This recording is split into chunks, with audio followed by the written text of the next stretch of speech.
Welcome to Chewing It Over. Hopefully, I'm getting used to pressing the right buttons in the right sequence and that has actually worked, which is great. So, points and prizes in the chat if you can be the first to let me know that you can hear me okay, because that would be a win. But yeah, welcome back to Chewing It Over. We're now going live again, which is great. We're slightly later than billed. We're going to usually be about 12:15. We're now 1 o'clock just because me and Katie got gas in planning this podcast, and it just suited our schedules better. So I want to welcome Katie Knapton, who's the chair of Physio First, to this podcast. You have been on Chewing It Over before, though, I think, hadn't you, in yesteryear? Yes, I have. You must have been. And I'm just you'll be pleased to see just how I'm just still just as bad at knowing where the buttons are to go where, and just as on time as I used to be. So welcome. I wanted to get stuck into, and we've had a lot of questions already about our exciting partnership that we announced between Physio First and Physio Matters on when did we announce it? Was it on the 1st of the month, wasn't it? But certainly in these last few days, we've started to get more questions about it, and we will talk about the shape of it. But some of the questions have been really interesting, and people have got an interest in how it came about, and also some of our shared and separate histories and why now and all that sort of stuff, which seems smart for us to just chat that through here. And so I'm glad you were able to join me for that. For those that don't know, could you tell people a little bit about your background, and especially then how you ended up in the role you're in as Physio First Chair now? Oh goodness, never sure why I'm here, but so yeah, I'm Katie Knapton. I am a physiotherapist. I run a sole physiotherapy practice. I run a video consultation practice. I work a bit with Pete Moore in the Pain Toolkit, and I am now chair of Physio First. So that's sort of it really quickly. And a few other bits. I am sort of very passionate about quality physiotherapy and advocating the patient voice. And that's really, I think, why I'm here and how I got here. And I think we were talking about, I was one of the first followers on your Physio Matters podcast, and they sort of really re-enlightened my enthusiasm and interest in therapy as a whole. No, that's great. Yeah, absolutely. We interacted fairly early days of the Physio Matters podcast, and I feel like you've been coming along for the ride in various different guises, very supportive over many different phases of what we've been doing, but also very influential as a contributor to our content as well. We've worked with you on that, early therapy live events and stuff. You were very much in the mix. So we even dragged you in to moderate a few sessions, if you remember the chaos of whatever that year was. She's tried to block that out. What I wanted to visit first, I've got a few captions that are going to help us sort of guide the conversation a little bit. But I wanted to, I was fascinated and interested in the questions that were coming through from people interested in our histories. And so it seemed smart for us to sort of talk about those in terms of the organizations that we lead, as well as then why we're coming together in such a deep and meaningful partnership that's quite involved. And we'll come to the details of that for those that haven't heard yet. But I'll start off. Physio Matters as an education and media company is something that really only looks to answer one question: what would raise MSK care standards? And how you answer that question can be quite broad, and that's given us the breadth. Sometimes that's clinical standards. What is best practice rehab for treatment for knee pain, back pain, shoulder pain? Sometimes it's what would raise MSK care standards in terms of broader governance, right? How many permissions, how many sessions are you permitted to treat people? How often should you see people? What is the cultural circumstance? How respectable is, say, physiotherapy or wider MSK practice? Who do people seek in society when they have pain and injury? And so how we answer that question, what would raise care standards, ends up taking us to various different elements and breadth, including across clinical governance, and also then across sectors, right? And so that's what's really relevant to me. Also, as a person, I run a private practice, right? Where one of the big challenges that we faced in Physio Matters, rightly so over the years, was can you do it in a rainy night in Stoke? And so the perfect and classic football analogy applies to, it's all well and good me musing over what the best practice is for rehabbing certain different body parts, or speaking to leading experts in tendinopathy about how you should manage load. But what does that look like in practice, and how do you do that in practice is a reasonable thing for people to challenge me on. And so for years, we've then run a clinical practice, hopefully embodying that process. And so as I did that, I, of course, encountered all the different challenges that come from running a business in this sector, as well as then being a clinician in this sector.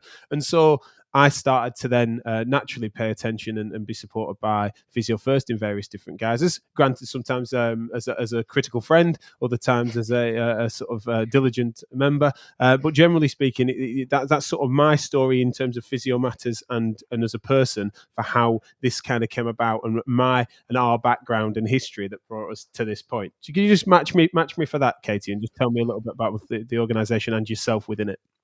Yeah, so I mean, I was of the ilk that you just joined what you were supposed to join. So you were supposed to join Physio First when you, I always see triple P, I think it was when I first joined it, when you went into private practice, which after working in NHS for about 11 years, I did set up my own practice, and actually was a fairly sedate member. But it, and only latterly actually got slightly more involved because recognizing that, it's a non-profit organization for physio-led physiotherapy practices. And actually, we do need that.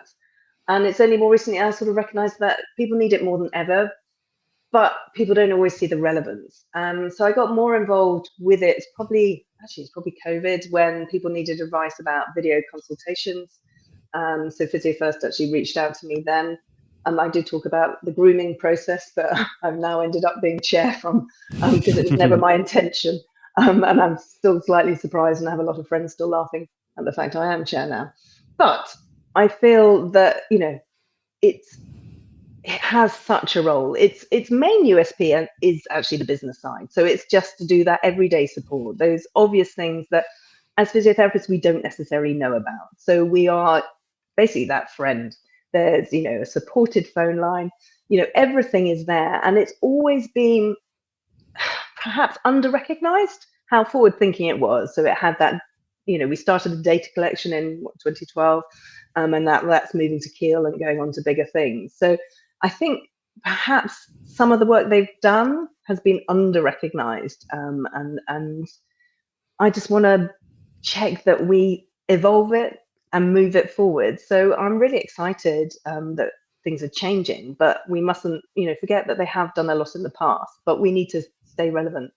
And that's why helping not only with the business side, but bringing on the CPD, which, there's no need for us to invent it, and bringing that together really makes it a powerful organization and something that I can't see anyone wouldn't want to join.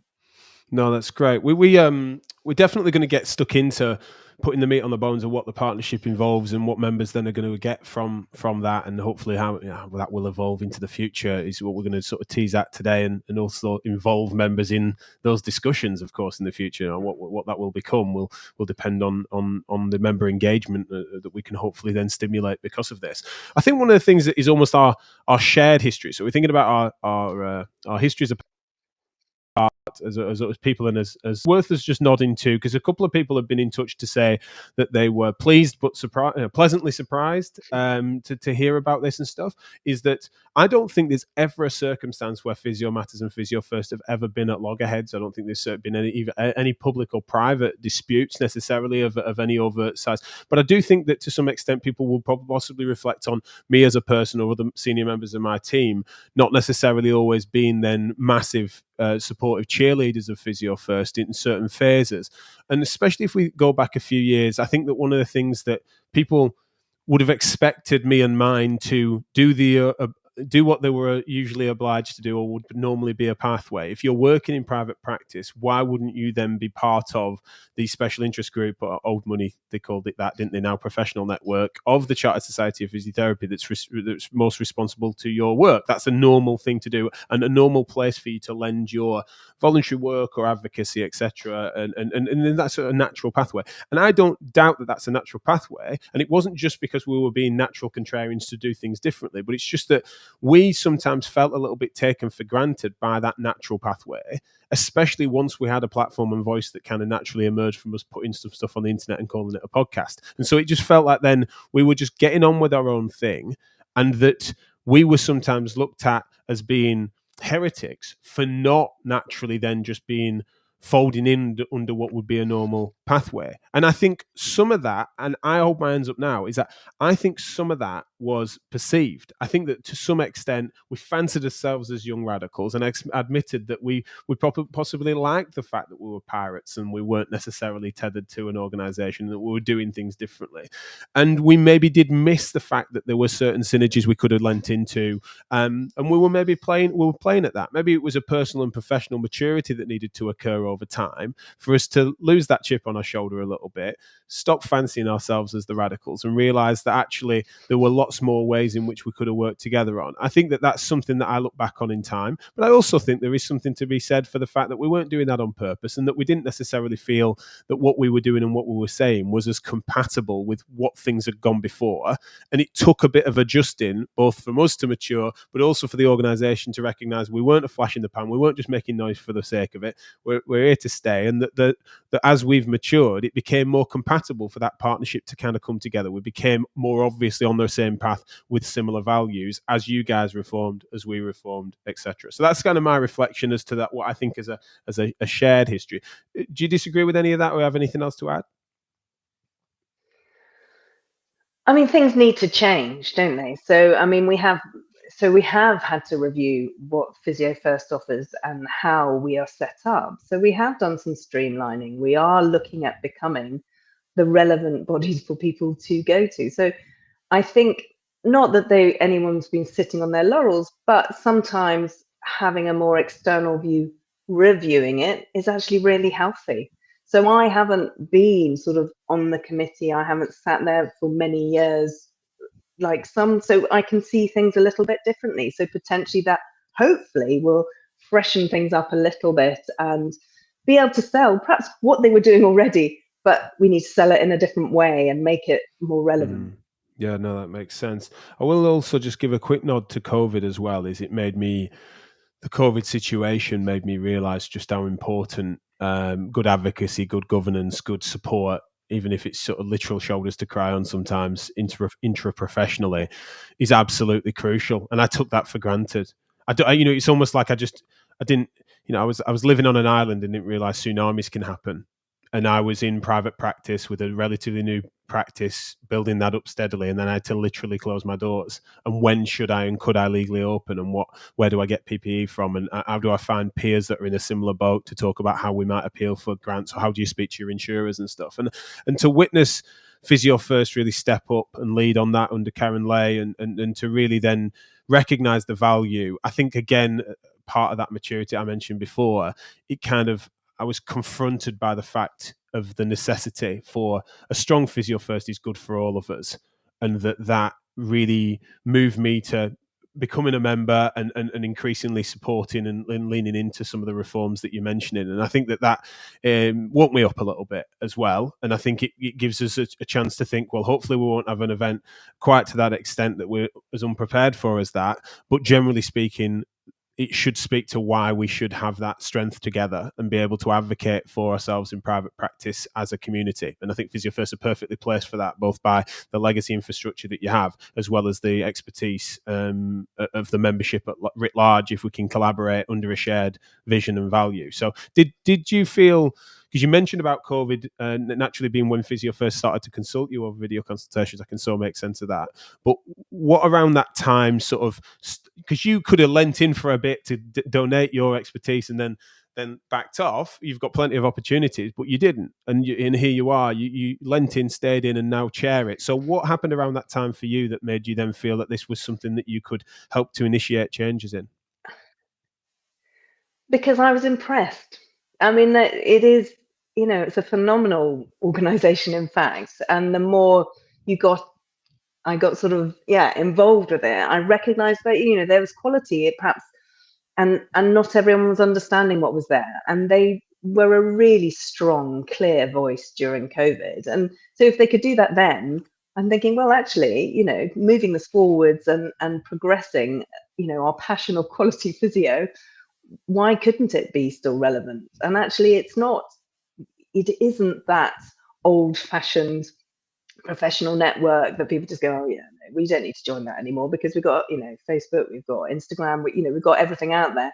So I think, they dragged me in because of exactly what they had, which was impressive. It's an impressive network. They have some phenomenal people on the committee, and the knowledge base is huge and still useful.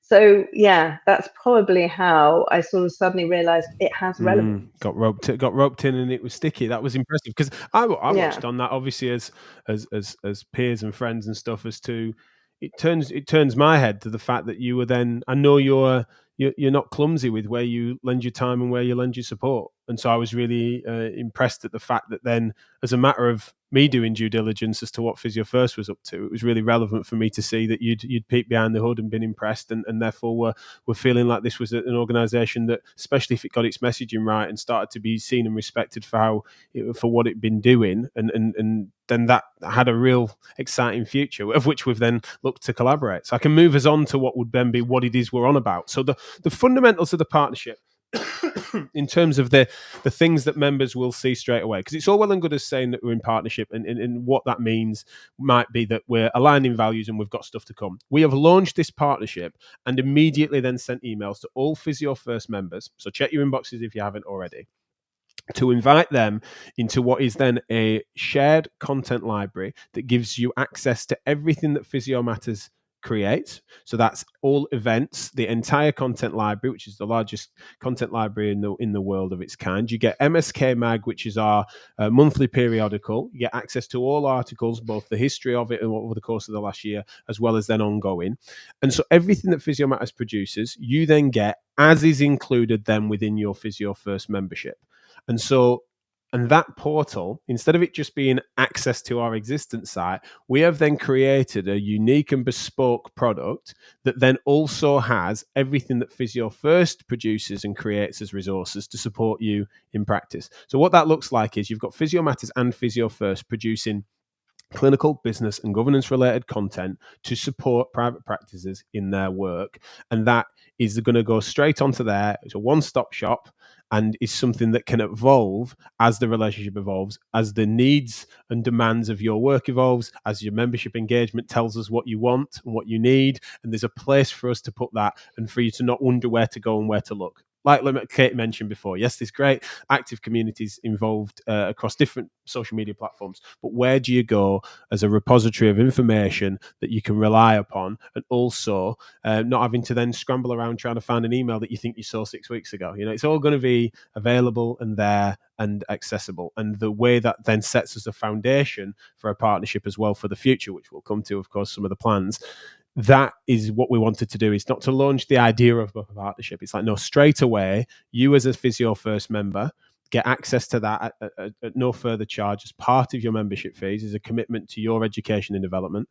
And then the fact that then if you're considering or might return to Physio First, you want to join, by joining, you immediately get, then as part of the membership benefits, you then get all of Physio Matters' education and events. So I hopefully I've summarised the portal up okay there, Katie. Why did you see it as being an important thing for us to get stuck into it quite like that straight away from day one? Because you were kind of keen to make sure we didn't announce something and then in the end kind of do something afterwards. It was all at once. Well, it's, as you know, I'm a member of a lot of things.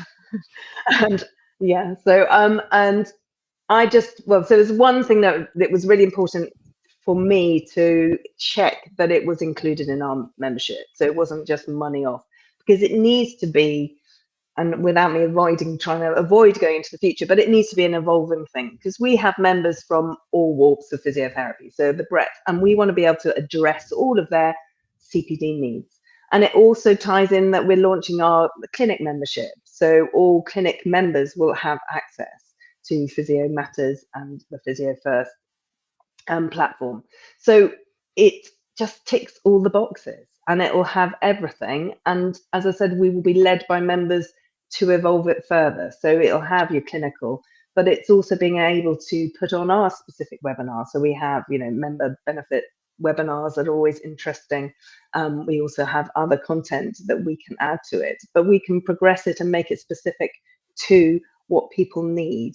And I was passionate that it wasn't just going to be a money off because these just don't work. We want people to get involved. We want people to use it. We want people to benefit. And it's all about checking that we are providing quality information for physiotherapists, because at the end of the day, it's about the patient. And as I've talked to you about all the time, that, that is where the heart is. It's with the patients. I want patients to go away with the best information that is relevant to them, and that they can move on and improve their quality of life, and all through physiotherapy. How do we raise care standards for the betterment of the patients of which we serve? How do we make sure that we're not sending them away with some myth or misconception that we've then translated? Because despite best efforts, we just don't know what we don't know. And so when there's education out there, or we can speak to the leading experts that are obviously up to us to try and bring to the fore on Physio Matters, it makes sense for us to translate that as quickly and as cleanly as possible.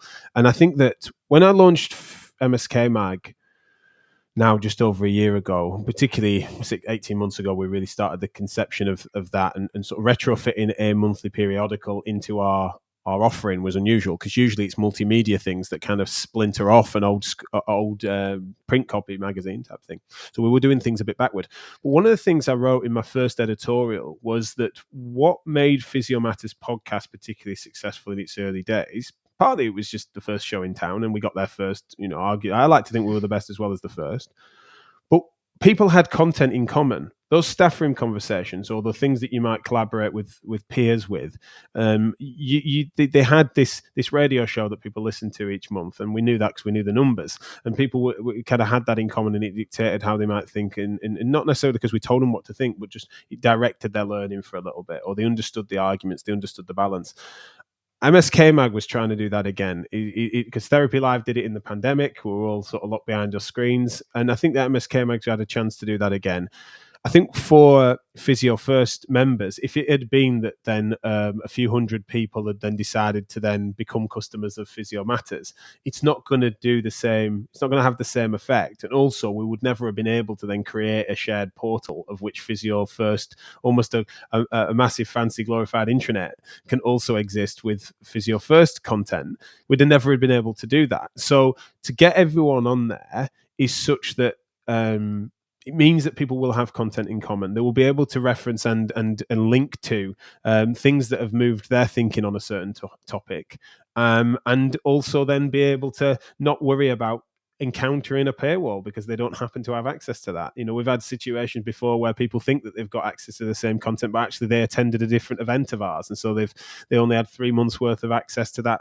It's the whole library all the time, and whatever future iterations we produce, including in areas and sectors of private practice that are non-clinical as well. That's one of the things that you were able to know as a Physio Matters member. You'd done plenty of searching around the back of the catalogue and the library to understand that there was something there that wasn't just best practice ankle pain rehab, and so it seemed that you were willing to sort of vouch for that and allow that accessible, making that accessible to your members was important.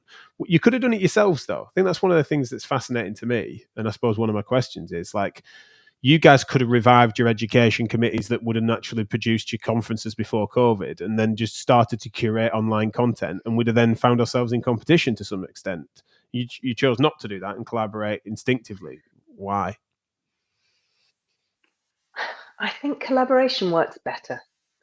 I mean, why try and invent something that's already well established with quality, and largely we agree with? So it just seems madness. Let's contract. So my thought was that we need to really check that we get our USP of business and day-to-day support right. So we give the right information to physios who are emailing in or calling the office. And yes, we want to supply CPD, and we'll do some webinars, but actually you had all the sort of content that I would want. You've spoken to most of the people I would choose. So why wouldn't we collaborate with you? You're a physio, you're a member of Physio First. It makes sense. And I think, we're more powerful together. Let's get this working, and the more people that we can bring on board, the more influence we can hopefully have on physiotherapy standards overall.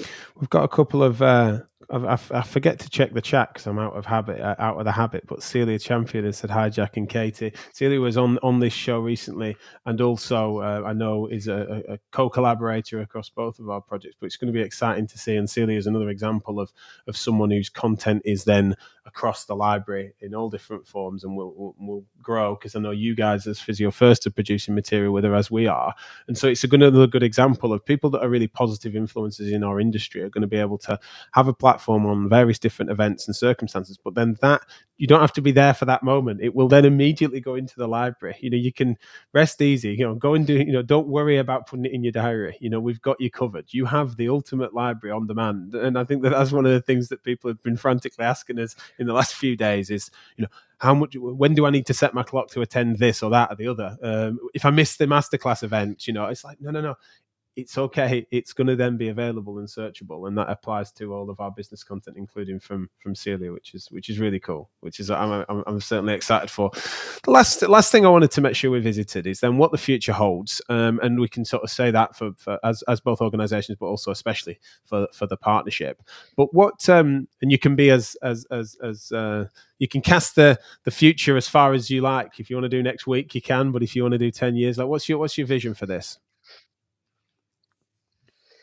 So my vision is that we have really good information accessible for all physios that's relevant to them. So we have a community area, we have, pediatrics, we have everything there, which there's a lot already there. I know that, but we can make it succinct to what our members are asking for, so that we can go, well, actually, this is where you can find it. So moving forwards, it's why wouldn't I be a member? Because it's got everything I hold. I'm a respiratory therapist. That's fine. That's where I see it going. I see membership growing. I think we need to grow because we need to be united. We need to really check that our patients are getting what they should from physiotherapy. And I think if you're open to education and change and moving forwards, then that's all for the good.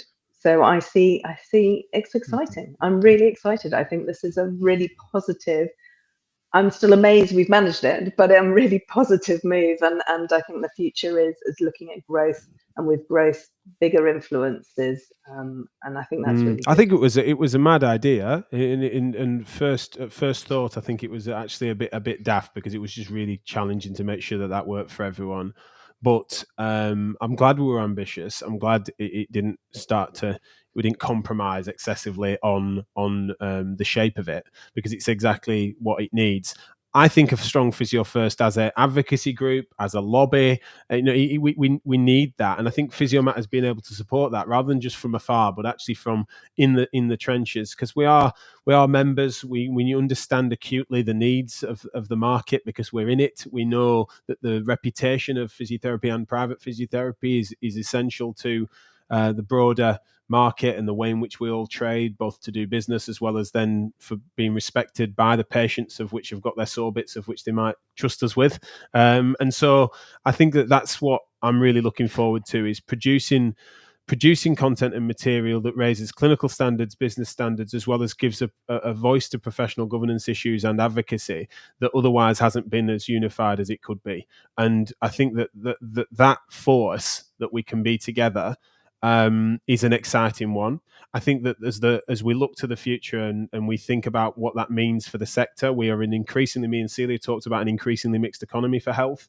We need to be passionate about patient choice. We need to be passionate about care standards being independent of exactly who's paying for that consultation, and to really recognise that these things cross sectors more and more, and that we need to improve that conversation and dialogue as well. And so all of the opportunities that present themselves in our sector can be represented by this partnership and by Physio First ongoing. And so if ever you are considering joining, then we do, of course, encourage you to do so. Look again at what you get for your membership. Make it, and also, when you ask yourself, why not?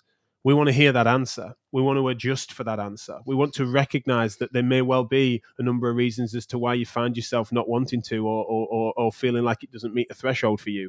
We are fascinated by why. Why not? And we want you to be involved, and we want to represent you. If you work in private practice as a physiotherapist, we are keen to understand your needs, how we fulfill them, how we can continue to fulfill them into the future, and what you would want from us as a reforming organisation. As I think we're proving the point of, there's a lot of change afoot, and whilst that ground's moving underneath us, let's all find our balance together and look forward to the future. So I don't know why I've used a balance analogy there, but I've gone with it, and it sort of semi-worked. But yeah, anything else to add on that, Katie, before we wrap it up? No. If I can get a word in edgeways, yeah.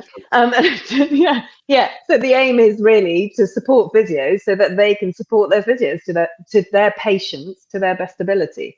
So absolutely, reach out. If there's something we're missing, let us know, and we'll try and address it. We're trying to be agile and I think that's what sometimes we've just got to. We can say that, but then hopefully people can witness a rate of change and a radical agenda that makes people realize that that's not just words. It's not just a PR exercise to say we're listening. It's like, believe us, there's a lot going on. It's a perfect time to throw your ideas into the mixer as well as to get involved, and then to hold us to account for what we're saying. We are really keen to learn as quickly as we can how to best represent you. So yeah, that's brilliant. I think we've covered the bases that we intended to, at least. No doubt we might have missed something, and there'll be more to come from us. Keep your eyes out for a press release that's going out as well this week, which is going to be great, and explaining that a little bit to the media. We've been really pleased with the interest, both from members as well as increasingly members of the public as well, that are bothered about this and how we can all improve the standards together. Celia's noticed that my voice is back. I don't know if anyone is celebrating that. As Katie mentioned there, it's back, and I'm catching up a little bit from the 2 days where I lost my voice. I think I'm now speaking even faster and even more than I usually do, which is probably no joy to anyone. Right, thanks, Katie. We will wrap it up there, and we'll speak soon, I'm afraid. See you soon. Cheers, mate. Lovely. Thanks, Jack. Cheers.